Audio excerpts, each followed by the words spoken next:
Hello YouTube. I want to get rid of these fan plastic ties that ties the fan to the back of the radiator. I think we can build some kind of bracket that goes across the back of the radiator that holds the fan in place. And what I want to do is move the fan as far up into this corner as I can and get a secondary fan and put it here. I think a 9-inch fan will just fit. We'll start by draining the coolant. Unfortunately, it's just water. That's what the racetracks want.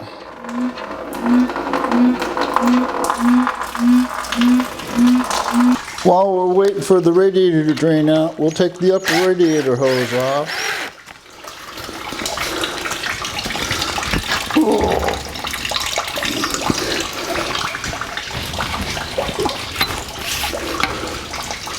While we're waiting, we can also remove these plastic ties.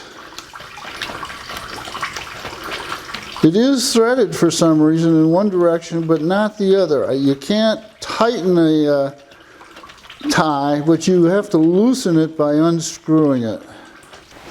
Let's unplug the fan and remove the fan. This is the plug to drain the block, and I like to drain the block so it doesn't dribble all over the place as you work on things. So if I take a little time and drain the block out, then there's no water in it to drain on the floor everywhere I go. And we'll put the plug back in so we don't forget it. And that's tight enough. This is the drain on the driver's side. And we'll let that drain out.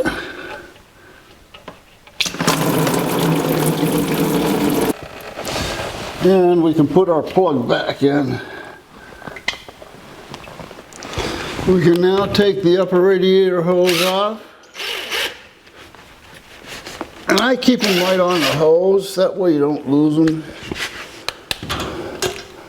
The lower radiator hose. And now we got to try and take this 2-inch lower radiator hose off.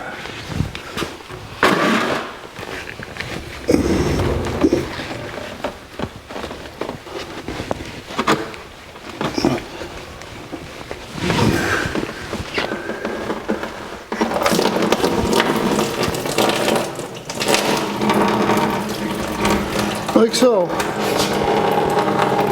With the block drain and the radiator drain and the hoses disconnected, we'll remove the radiator from the vehicle.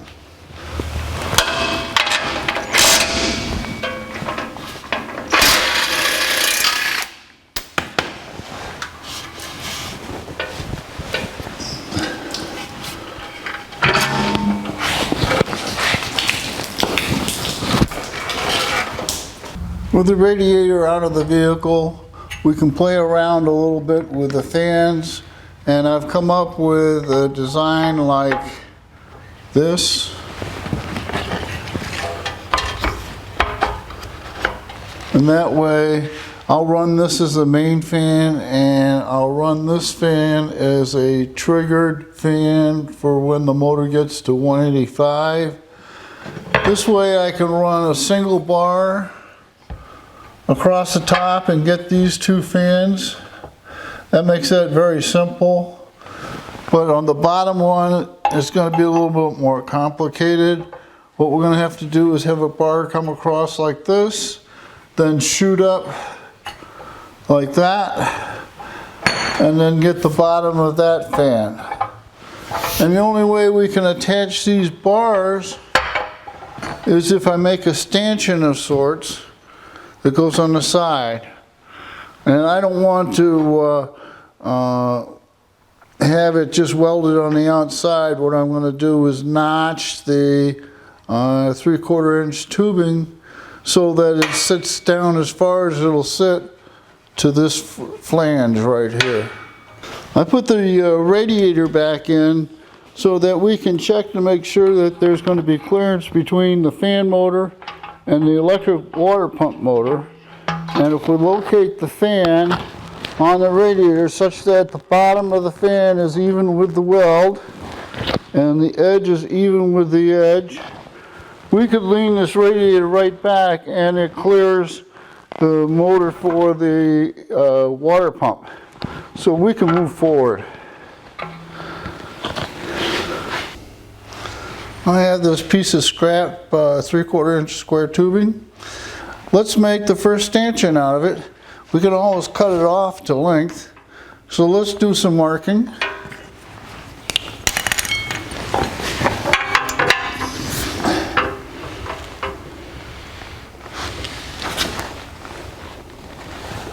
We want our notch to be this deep.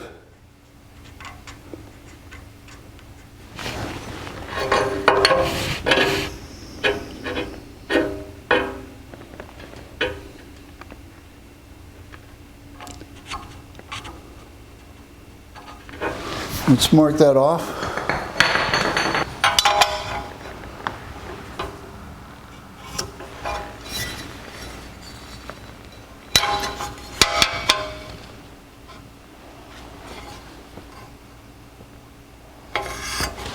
And go cut that out. Here we go.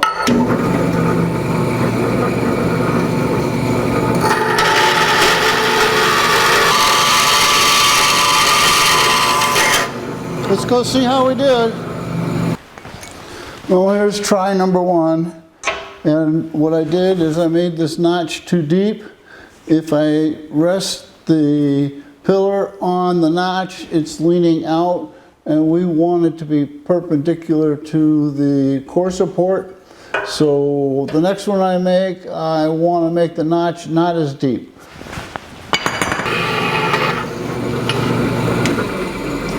And with that, we have 4 notch stanchions.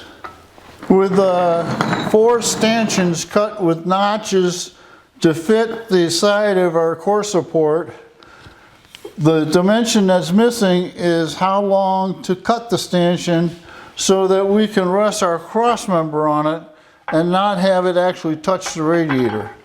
My plan is to bolt the cross member to the fan, and that will hold the cross member proud of the radiator, allowing air to flow through the radiator and not be obstructed. But we need to know the exact length here, and so what we'll do is build this cross member and then take that measurement.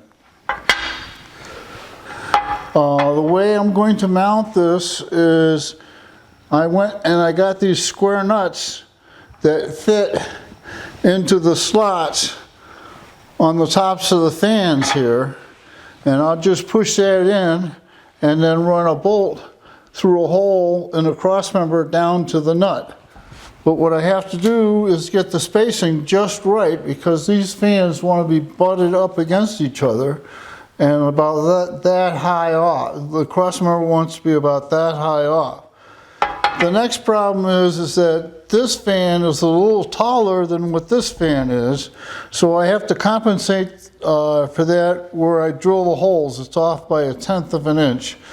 So what I'm going to do is drill holes for the fans regardless of the length, get them situated, and then I'm going to cut the ends off so that the cross member is exactly the right length.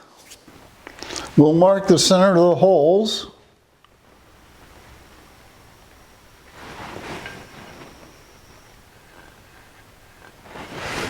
To get the spacing correct. Right here, that's the center, that's the center, that's the center, and that's the center. Now this is the hole for the big fan.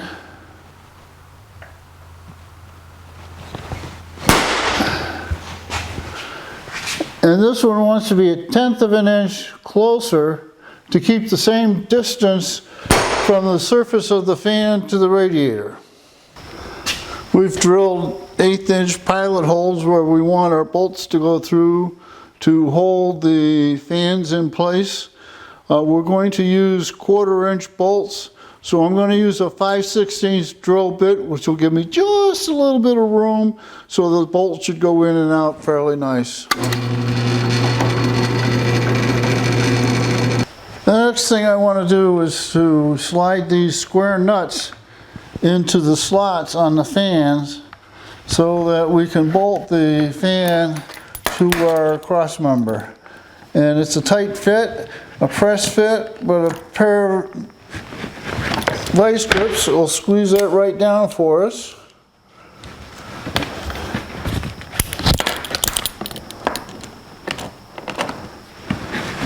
There we go. And we got to do that for all the slots. Hopefully the holes are drilled in the right place. This one went in, that one went in, that one went in. This is the last one to go in. And it goes in like so. The bolt's a little long for the cavity. I'm going to have to cut the bolt off a little bit so that the fan rides up tight against the cross member. And if we move the fans, we cover the whole radiator. We've got the top cross member done except for cutting it to length, and we'll do that when we get the stanchions up. We're going to start working on the bottom cross member, and this one's going to be a little more difficult. It has to come in, come up, and come across. So we're going to do the same, follow the same philosophy. We're going to make it too long, get the bracket situated correctly, and then cut it to length. So what we need to do is mark where the holes are going to be for the bolts. All right, and we'll mark where we're going to cut it off. We'll cut it off on this rib right here. With the holes drilled in this leg of the bottom cross member, we can think about cutting this one, making it too long so that we can have our column come up and meet it. So we'll cut a piece out of this length here and put it right there.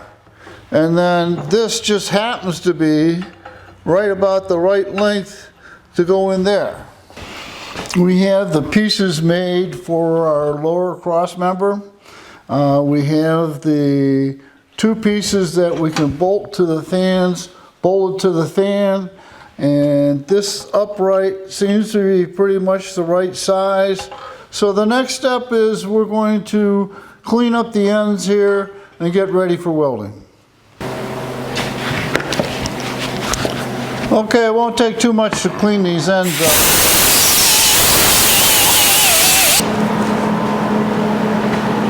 With the ends squared up, we'll just put a tack on there to make sure we're in the right spot.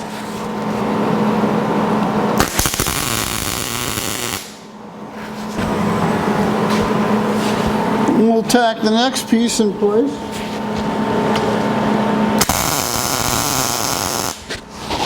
I bolted our lower subframe in place, and the bolt holes still line up, and it's nice and level, and we have a nice gap here. I think we can weld it up.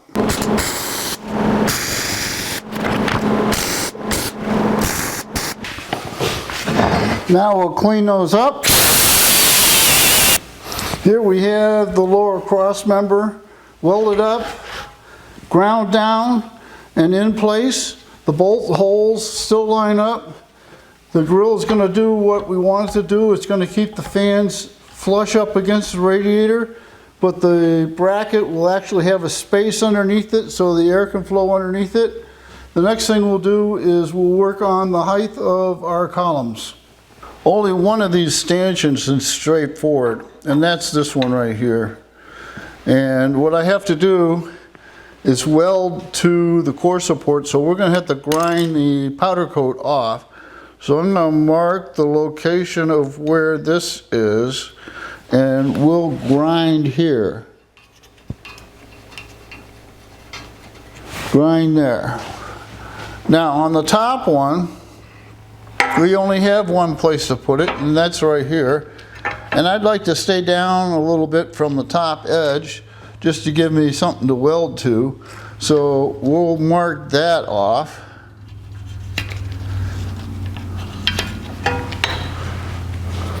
Now this is the other side of the radiator. And as you can see, we can only go in one spot here, and that's going to be right here. So we'll grind this right here. And then we have the top one here. And we're going to do the same thing. We're going to leave a little bit of a lip there so I can weld to, and we'll draw a line. Next up is we have to disassemble the radiator from the core support. So out come the bolts that hold the radiator in. And off comes the core support.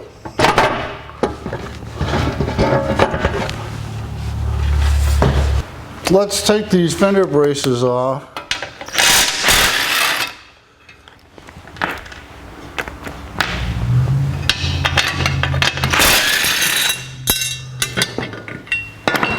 And then the shim that was underneath it. This is where the stanchion has to go. So what we have to do is grind this powder off so that we can weld to it. So here we go. And now we have a good surface to weld to. Might as well clean this up while we're at it. I've gone back and carefully ground our notches on our stanchions such that the stanchion sits in square to the core support. And now what I can do, I can mark the height of these stanchions, these two stanchions, cut them, move them into position, and then mark where they're going to go on the core support and weld them in. So this stanchion wants to be right there. And this stanchion over here wants to be right there. And we'll go cut those. With our uprights cut for the lower support and very little slop in the upright, I think we're ready to mark where they go on the core support and weld them up. This support wants to be welded to the core support right there.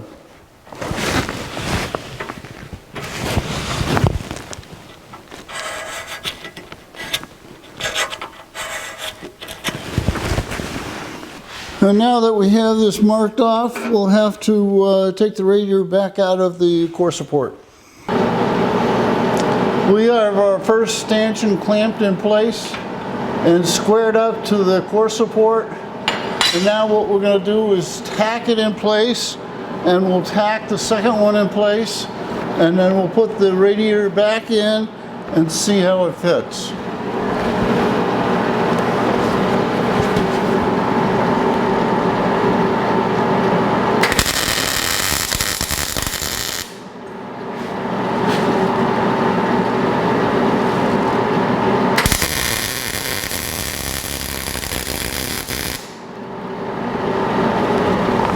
Our bottom stanchions are just the right length. Now we're ready to do the top stanchion, but if we look here, we can see that the radiator core support is short of our cross member for the fans. So what I'm going to do is cut a piece of tubing just the right length to go between this standoff and our cross member and weld that to our stanchion, and then it'll be supported. It's easier to cut this piece while it's separate from the core support, so let's mark the right height. We'll slide our fans down till the cross member touches our support, and mark where we gotta cut it, and go cut it. I think we're at a point where we're going to weld these stanchions up.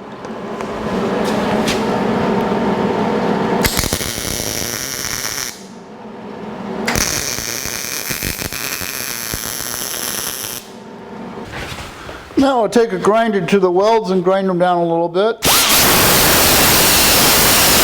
With our stanchions welded in, we can move on to our next step. With our stanchions welded to the core support and our little extensions welded to our stanchions so that it meets up with our cross member, we can now mark where that cross member needs to be cut and go cut them.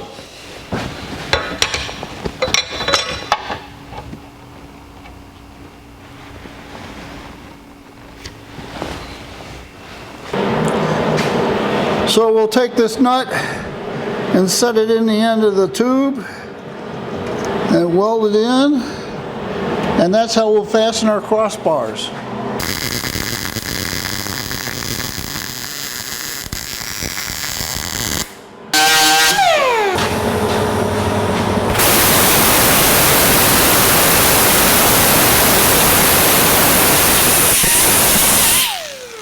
This is where we stand. We have the radiator back in the core support. We have our stanchions welded to the core support. We have nuts welded in the ends of the core supports that we can put a bolt into. And what we're going to do is lay our cross member across that, drill a hole through it, and that's how we're going to mount our cross members. So the whole thing will be able to be removed from the vehicle while it's in the vehicle. So what we need to do is mark where these bolts are going to come through, and I'll mark this side because I can see it, and I'll transfer it over with a square. So this is where we have to drill our hole, and we'll go do that now. This is what it looks like with everything put back into place, just set into place, and it fits nice and snug. The bolts go in and out as they should, so we can remove this thing while it's in the car, like so. The stanchions came out pretty nice.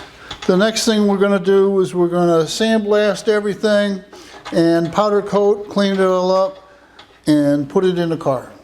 With our project taken apart to its primary elements, core support, radiator, cross members, and the lower mount all taken apart, we're ready to sandblast. So here we go.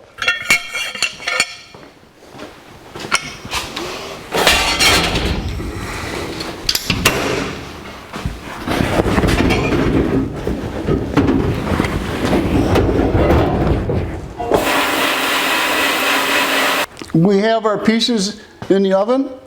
We'll take them to 500 degrees and hold it there for 30 minutes. That gets all the air that's embedded in the metal out, so that when we powder coat it doesn't bubble. The original frame I did a long time ago, but I have raw pieces on it, so I'm going to do that also, and then we'll recoat the whole thing.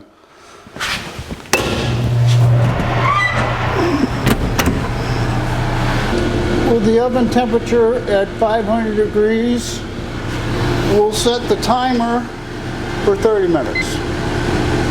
In 5 seconds, we can turn the oven off and our parts can cool, and we can then powder coat it. Our pieces are cool enough to powder coat, so we'll take it off the cooling rack and put it in our little booth here. Ground it.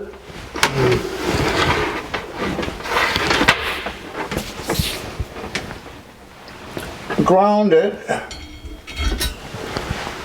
and shoot.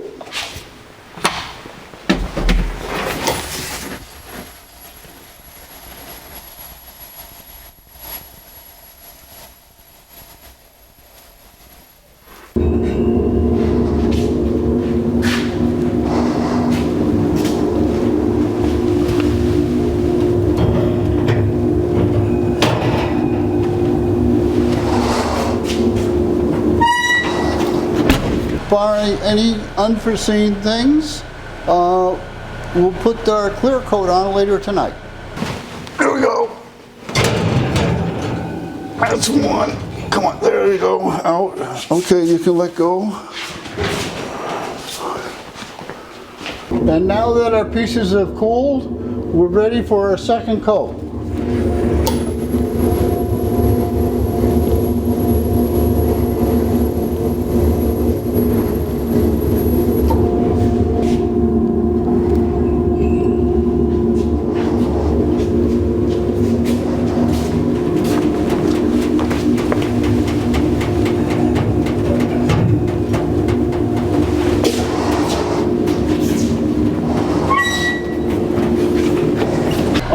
It's time to pull it out. This is the second coat.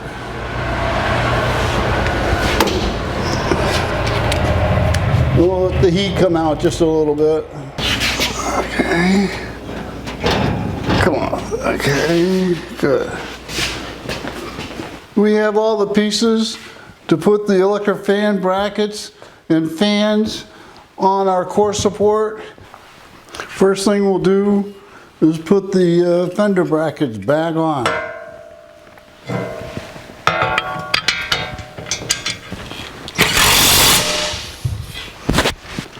On goes the core support for the radiator.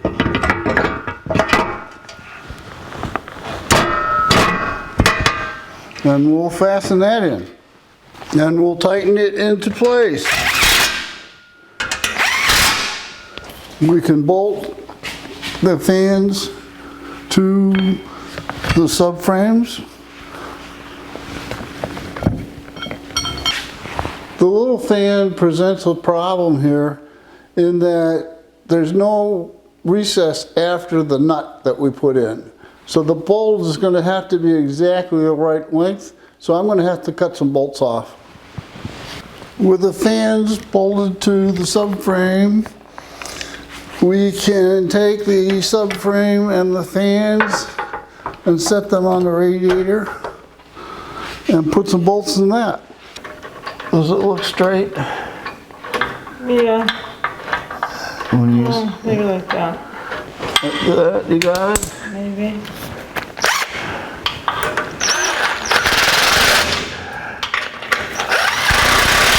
Okay, you can let go. This is what it looks like all mounted up and put inside the car.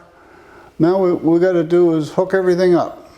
We have the hoses connected back up and the wiring for the water pump and the big fan. The little fan, I've set up a ground here and I can pick up a hot lead here to make the fan run. What the plan is I'm going to run this thing until it comes up to 185 degrees and then turn the little fan on and see if it stabilizes at 185 or even goes a little lower maybe. First we have to fill the radiator with water. What we have here is a custom built radiator. And we built a bracket to hold the two electric fans. The big electric fan is hooked up the way it was normally hooked up through the car. The little electric fan is going to be hooked up through a temperature sensor in the intake manifold. For right now, we'll just jumper it to make sure it runs. What I propose to do is to start and run the vehicle with the big fan running. And then once it reaches that 185 temperature, we'll turn the little fan on and see if we can maintain the 185 or a little cooler. I'm going to turn the fan on, the water pump on, and the fuel pump on when I turn the ignition on. And I'll give it a pump of gas and it should crank over.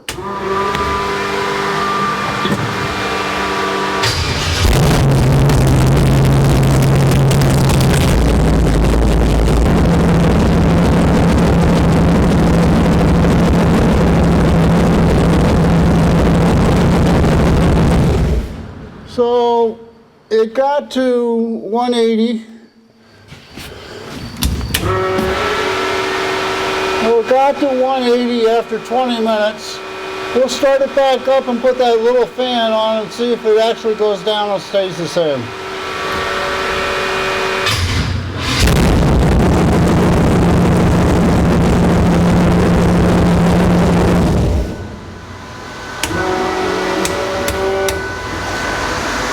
It's stabilized at 185. It wouldn't go any higher. I'm happy with that. I think we accomplished what we set out to do. We have a nice rack to hold our electric fans in, and the electric fans can be removed from the radiator as a unit. If you enjoyed this video, there'll be more.